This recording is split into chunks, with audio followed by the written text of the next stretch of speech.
하나님의 말씀은 로마서 8장 31절에서 39절까지 말씀을 함께 같이 합독합시다. 로마서 8장 31절에서 39절까지 말씀을 함께 읽읍시다. 시작. 그런즉 이 일에 대하여 우리가 무슨 말하리요? 만일 하나님이 우리를 위하시면 누가 우리를 대적하리요? 자기 아들을 아끼지 아니하시고 우리 모든 사람을 위하여 내어주시니가 어찌 그 아들과 함께 모든 것을 우리에게 은사로 주지 아니하시겠느냐? 누가 능히 하나님의 택하신 자들을 송사하리요?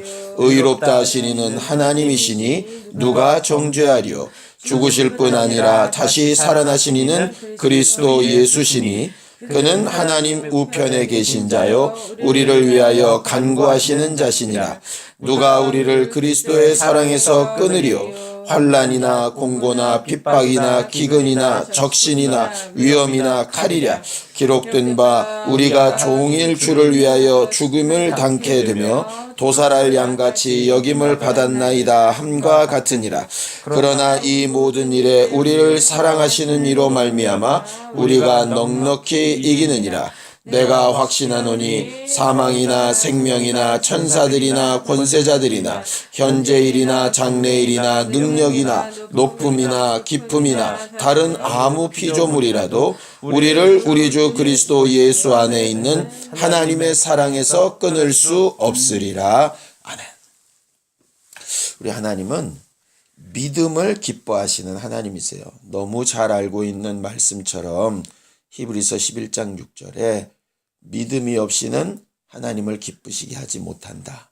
하나님께 나아가는 자는 반드시 그가 계신 것과 그가 자기를 찾는 자들에게 상 주시는 이심을 믿어야 한다. 이렇게 믿음에 대하여 말하고 있는데, 믿음은 하나님을 기쁘시게 하고 하나님으로 일하시게 하고 하나님의 도움을 받게 하는 아주 대단히 큰 능력이 있는 것이 바로 믿음이에요. 우리가 계속 지금 믿음에 대해서 배워가고 있는데, 믿음은 하나님께서 정말 우리 안에서 찾기 원하시는 단 한 가지, 다른 것, 다른 능력이나 다른 판단이나 그런 것들은 다 빼고서라도 하나님께서 유일하게 우리 안에서 찾고 싶어 하시는 것, 그것이 바로 믿음이라 이 말이에요. 하나님을 믿어드리는 것, 하나님이 신뢰되는 것, 하나님이 하시겠다고 하고 하나님의 말씀과 그 약속에 평안을 누리는 것, 그것은 하나님께서 우리 안에서 가장 귀히 보시는 것이라 이 말이죠. 믿음이 하나님을 기뻐하시는 것이라면 그 반대, 만약에 믿음이 없다면 어떻게 될까? 그냥 하나님은 믿음을 기뻐하신다, 이 말만 바꾸면 하나님이 그냥 기뻐하시는 일이 없겠지. 우리 인생을 보면 하나님 정말 우리는 기쁘게 살고 싶다고, 그런데 이제 기쁜 일이 없을 때에는 그냥 보통 일반 사람들은 오늘 별일 없었어? 별일 없었어. 그냥 그것으로 끝날 거라고. 우리가 그렇게 사는 것처럼 하나님은 믿음이 있으면 기뻐하시고 믿음이 없으면 그냥 대면대면하게 그렇게 계시는 분일까? 성경은 그렇게 말하고 있지 않아. 하나님께서 요한계시록에도 믿음에 대해서, 하나님을 사랑함에 대해서 이렇게 말씀하신 것이 있어요. 네가 차든지 덮든지 해라. 미지근하면 내가 내 입에서 토해버리겠다 하시는 말씀이 있는데, 마치 그와 같이 믿음에 대한 하나님의 태도는 어찌 보면 흔히 세상 사람들이 생각할 때는 너무 극과 극 아니냐 이렇게 생각할 만큼, 어떻게 중간이 없냐 이렇게 생각할 만큼 성경은 믿음이 있고 없고에 따라서 완전히 뒤바뀐 삶을 이야기하거든. 자, 성경을 좀 읽어봅시다. 히브리서 10장 38절이에요. 히브리서 10장 38절. 아까 믿음을 기뻐하신다 하셨던 그 히브리서 내용은 11장이라면 히브리서 10장 38절. 시작. 오직 나의 의인은 믿음으로 말미암아 살리라. 또한 뒤로 물러가면 내 마음이 저를 기뻐하지 아니하리라. 이렇게 되어져 있어요. 거기 보면 뒤로 물러나면 믿음에서 떠나가면 내 마음이 기뻐하지 않는다. 그러니까 믿음이 있으면 하나님이 기뻐하시고 믿음에서 물러나면 하나님이 기뻐하지 아니하시는구나. 이렇게 끝날 것 같은데 그 앞에 내용이 뭐냐면 의인은 믿음 때문에 산다. 믿음이 있어서 산다. 이렇게 돼 있어. 그럼 반대말은 믿음이 없으면 안 기쁘시다 정도가 아니라 믿음이 없으면 죽는다. 이렇게 되어져 있는 거야. 그러니까 믿음이 있으면 살고 기뻐하심을 입지만 믿음이 없으면 살지 못하고 기뻐하심을 얻지 못한다. 왜 그렇게 되느냐? 자, 갈라디아서 2장 16절. 갈라디아서 2장 16절. 읽어봅시다. 시작. 사람이 의롭게 되는 것은 율법의 행위에서 난 것이 아니요 오직 예수 그리스도를 믿음으로 말미암는 줄 아는 거로 우리도 그리스도 예수를 믿나니 이는 우리가 율법의 행위에서 아니고 그리스도를 믿음으로써 의롭다함을 얻으려 함이라. 율법의 행위로서는 의롭다함을 얻을 육체가 없느니라. 그렇게 되어져 있어요. 하나님 앞에 의롭다, 옳다, 죄에서 해방된다 하는 것은 오직 한 가지 때문이다. 믿음 때문이다. 예수 그리스도를 믿는 믿음이 없이는 의롭다라고 되어질 부분이 없다. 그렇게 말하는 것이지. 그리고 로마서에는 한 단계 더 나아가는 거예요. 자, 로마서 14장 23절. 로마서 14장 23절. 함께 읽습니다. 시작. 의심하고 먹는 자는 정죄되었나니 이는 믿음으로 쫓아 하지 아니한 연고라. 믿음으로 쫓아 하지 아니하는 모든 것이 죄니라. 이렇게 되어져 있어요. 그러니까 이 말을 종합해보면 이렇게 되는 거야. 믿음이 있으면 하나님을 기쁘시게 하는데 믿음이 없으면 안 기쁜 정도가 아니라 살 길이 없다. 왜냐하면 하나님 앞에 의롭게 되어지는 것은 오직 믿음으로만 보시기 때문에. 그래서 우리의 삶 가운데 믿음이 빠진 모든 행위는 다 죄다 이 말이에요. 쉽게 얘기하면 예배를 하는데 예배가 얼마나 하나님을 높이는 것이고 얼마나 하나님 기뻐하시는 것이야. 신령과 진정으로 예배하는 자들을 찾으신다고 할 만큼 예배는 하나님이 기뻐하시는 것인데 예배에서 믿음이 빠지면 그 예배는 죄라는 거지. 그래도 예배를 안 하는 사람보다는 낫지 않냐 이렇게 생각할 텐데 사람들이. 그래도 헌금을 안 하는 사람보다는 낫지 않냐, 봉사를 안 하는 사람보다는 낫지 않냐 이렇게 생각할 거라고. 예를 들어서.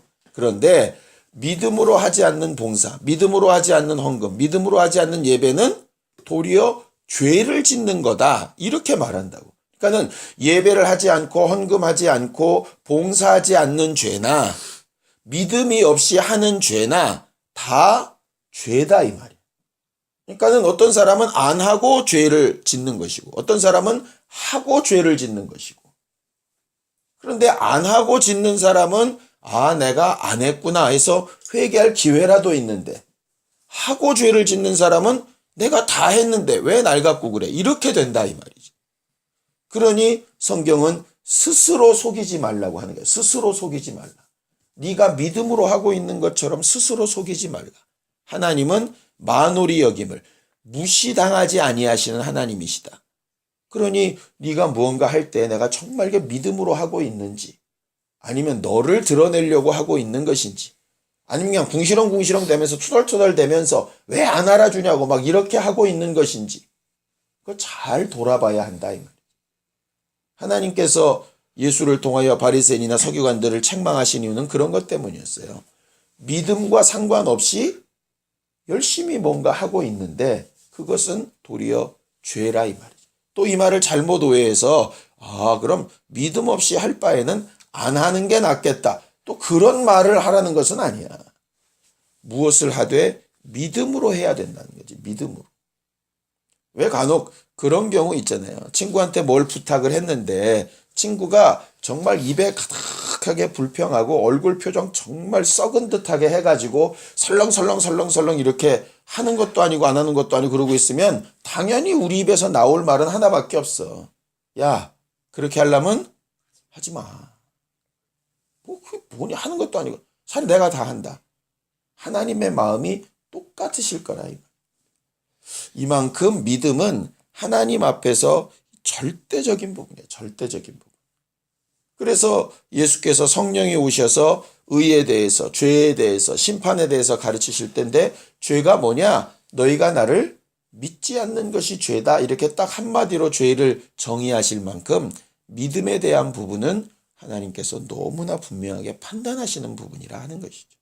그러니까 우리가 공부를 하는 부분이나 계획을 세우는 부분이나 기도하는 부분이나 모든 것 가운데서 내가 정말 하나님을 신뢰하고 하고 있는 것인지, 아니면 신뢰는 안 되는데 그냥 해보는 건지, 아니면 내가 목사니까, 아니면 내가 목사 아들 딸이니까, 아니면 내가 교회에서 뭐니까 어쩔 수 없이 그냥 믿음 있는 체하고 하고 있는 것인지, 스스로도 믿지 않고 있는 것을 하고 있는 것인지 잘 돌아볼 필요가 있는 것이죠. 그래서 다른 부분에서는 혹시 몰라도 이 믿음에 대한 부분에 있어서만큼은 정말 자기 스스로 정직해져 봐야 하는 것이라.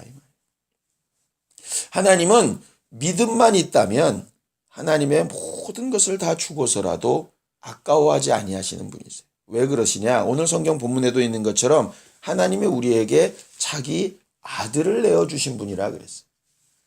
그 아들도 하나밖에 없는 독생자. 그 독생자도 미련한 사람도 아니고 부족한 사람도 아니고 온 천하 만물을 후사로 삼으실 만큼 대단하신 분. 아버지의 말을 안 듣는 아들도 아니고 정말 아버지의 사랑을 다 받을 만큼 그렇게 순종하는 분. 이 세상 어떤 것을 주고도 바꿀 수 없는 그분. 이 세상을 만드실 때에 그를 위하여 만드셨고 그를 위해서 지금까지 모든 역사를 해오신 그분. 하나님의 하시는 모든 일의 목표와 목적이 그 아들을 위해서 이렇게 해오신 그 아들. 그 아들을 우리한테 내어놓고 지금 그를 죽이시고 그야 물과 피를 다 쏟으시고 그의 모든 희생으로 우리를 살려놓으신 것이거든. 그러니 그 아들을 내어주신 하나님이 뭐가 더 아깝겠냐고. 뭐가. 지난 주일날 우리가 봤던 것처럼 하나님이 아브라함에게 이제야 네가 나를 경외하는 줄 내가 안다. 하나님이 그전까지 몰랐다 알았다 지금 그 말을 하려는 것이 아니라 네가 100세에 낳은 아들, 이 세상에 무엇과도 바꿀 수 없는 그 아들을 내게 내놓은 거 보니까 정말 네가 그 모든 것보다 나를 사랑하는구나. 그건 내가 네 믿음을 인정하겠다. 이렇게 되는 것처럼 하나님께서 무엇과도 바꿀 수 없는 그 아들을 우리에게 내주셨기 때문에 우리가 하나님 앞에 구하는 것, 우리가 하나님 앞에 원하는 것이 과연 하나님의 아들보다 귀할까? 아들보다 대단할까? 우리가 마음에 품고 하나님 정말 이렇게 됐으면 좋겠어요 하는 소원이 아들보다 대단할까? 아들보다 크지 않다면 하나님은 얼마든지 도우실 수 있고 얼마든지 주실 수 있다 이 말. 그러니 하나님을 좀 신뢰하고 믿으라는 거야. 아들을 주신 것을 확실히 믿는다면 나머지 거는 말할 필요가 없는 것이라 이 말. 말할 필요가. 성경은 오늘 그 얘기를 하는 거예요. 우리들이 날마다 죽임을 당하게 되고 도살할 양같이 그렇게 험한 세상을 살고 있더라도 하나님께서 아들을 내어주실 만큼 우리를 사랑하셨으니까 무슨 은사를 더 아끼시겠느냐. 그러니까 하나님을 좀 신뢰하고 믿어라. 그게 이제 그 내용이라. 그럼 이 말을 반대로 해볼까? 하나님께서 이 세상을 다 주고도 바꿀 수 없는 그 아들을 내어놓으셨는데 그 아들을 거부하면 어떻게 될까? 내가 정말 공부하는 시간, 내가 정말 몸부림쳐서 힘써서 땀 흘려서 번 아르바이트한 돈, 그런 것들 시간과 돈을 다 써가지고 친구를 사랑해서 시간을 내고 돈을 다해서 그 아이에게 좋은 것으로 주려고 했는데 갑자기 5분 전에 나 바빠 못 가. 이렇게 된다면 그 마음이 어떨 것 같아? 그렇게 거부당했다고 생각해 보자고. 그냥 단순히 돈 몇 분, 단순히 몇 분의 시간인데 내 마음이 짓밟혔다고 생각을 해보라고. 사람들은 자꾸 예수 안 믿는다고 하나님께서 어떻게 그렇게 심판하실 수가 있냐고. 아니 뒤집어서 생각해 보자고. 그냥 마음이 아니라 무엇과도 바꿀 수 없는 그 아들을 내어놓으신 그 마음이 밟혔다고 생각해 보자 이 말이야. 그러니까 믿음이 없다라고 하는 거, 하나가 안 믿어진다고 하는 거, 그 단순한 말 한마디가 하나님 앞에 어떻게 돌아올까 이 말. 상관없는 사람이라면 몰라. 그렇게 내가 희생하지 않은 사람이라면 모른다 이 말이지. 안 보면 그만이니까. 그런데 하나님의 아들을 다 내어오실 만큼 그렇게 예수를 내어놓으셨는데 그 믿음을 거부하고 그 믿음에서 떠나면 그 마음이 어떨까 이 말이야. 우리가 짐작할 수 있다. 하나 더 생각해 볼까? 그럼 만약에 그렇게 아들을 내어놓으시기까지 사랑하셔서 믿었는데 그 믿은 사람들을 하나님이 버리시는 경우들이 있거든. 정말 버리시는 경우가 있어. 하나님이 세우신 교회, 하나님이 세우신 사람, 하나님이 세우신 일꾼, 하나님께서 쓰시던 그런 사람들을 버리시는 경우가 있는데 그러면 도대체 하나님이 얼마나 실망이 크셔야 버리실까? 뒤집어 얘기하면. 우리는 이 하나님은 정말 우리가 확신하노니 38절 39절에 있는 것처럼 사망도 생명도 천사도 권세도 현재나 장래나 능력이나 높음이나 깊음이나 아무 피조물도 예수 그리스도의 사랑에서 끊을 수 없다. 왜냐하면 하나님께서 가장 귀하게 여기신 아들을 보내신 그 믿음만 믿고 있다면 어떤 것도 나를 건드릴 수 없고 어떤 것을 나를 실패하게 할 수 없다. 그게 아주 성경의 말씀이야. 그게 우리가 믿고 신뢰해야 될 믿음의 근거이고. 그런데 그 믿음을 내가 거부한다면 하나님은 어떠실까? 반대로 이렇게 끊을 수 없다고 하신 하나님이 혹여라도 우리를 버려놓으신다는 것은 그럼 얼만큼 하나님을 실망시켰어야 그게 버림받은 걸까? 무서운 얘기 아니겠어? 그래서 우리가 오늘 하루도 예배하면서 찬양하면서 봉사하면서 우리 미래를 꿈꾸고 뭔가 우리의 소원을 아뢰고 기도하면서 내 안에 믿음이 있는가? 그것을 자꾸 돌아보고 그 믿음을 내 자신이 자꾸 회복시켜보고 그 믿음에서 떠나지 않기를 사모하고 그 믿음이 내 안에 있는 것을 막 확증하려고 이렇게 몸부림쳐야 되는 이유는 그 믿음 하나 가지고 진짜 천국과 지옥을 오갈 수 있기 때문에 그렇다. 단순히 믿음이 좀 적고 많고의 문제가 아니야. 믿음이 좀 세고 안 세고의 문제가 아니야. 믿음이 좀 상황이 넉넉하니까 여유 있고 어쩔 때는 믿음이 좀 각박해지고 하는 문제가 아니야. 이건 진짜 말 그대로 믿음의 문제는 죽고 사는 문제라. 그러니 정말 내 안에 정말 내가 믿음으로 하고 있나? 이것은 내 자신을 늘 돌아봐야 될 문제. 성령께서 우리 안에서 계속 생각나게 하시고 가르치시는 것이 뭐냐면 너 믿음으로 하고 있니? 너 지금 말하는 게 지금 믿음으로 하고 있는 거니? 네가 지금 믿는 바를 과연 말하고 있는 거니? 아니면 입이 벌어졌다고 그냥 바람 새듯이 말이 새고 있는 거니? 과연 뭐 하고 있는 것인가? 열심히 뭔가 하면 될 것 같은가? 아니면 하나님을 믿고 해야 될 것 같은가? 그것을 잘 돌아보면 불안해하고 슬퍼하고 낙심하고 이렇게 하는 것들이 다 내가 믿음에서 한 발짝 멀어진 부분이 있나 보구나 생각하고 믿음으로 다시 돌아가서 성경에 있는 기록 그대로 누가 우리를 그리스도의 사랑에서 끊으리요? 어떤 것도 하나님께서 아들을 내어주신 그 사랑, 그 믿음에서 떠나게 할 수 없으니까 내가 그 믿음으로만 정말 승리하고 위로받고 새 힘을 얻어야 되겠다라고 분명히 알고 이번 한 주간도 승리하는 우리 모두가 되기를 예수님의 이름으로 축원합니다. 기도합시다.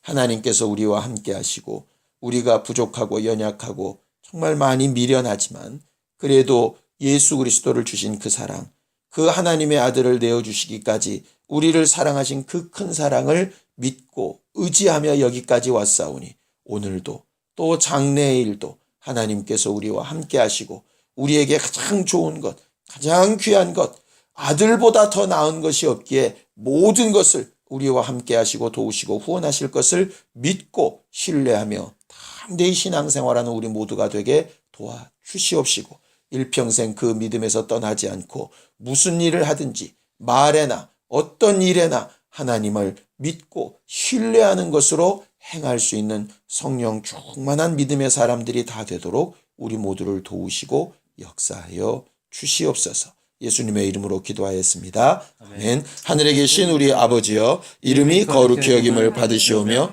나라가 임하옵시며 뜻이 하늘에서 이룬 것 같이 땅에서도 이루어지이다. 오늘날 우리에게 일용할 양식을 주옵시고 우리가 우리에게 죄 지은 자를 사하여 준 것 같이 우리 죄를 사하여 주옵시고 우리를 시험에 들게 하지 마옵시고 다만 악에서 구하옵소서. 나라와 권세와 영광이 아버지께 영원히 있사옵나이다.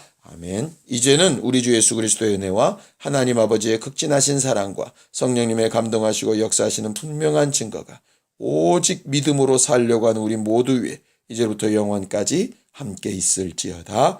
아멘.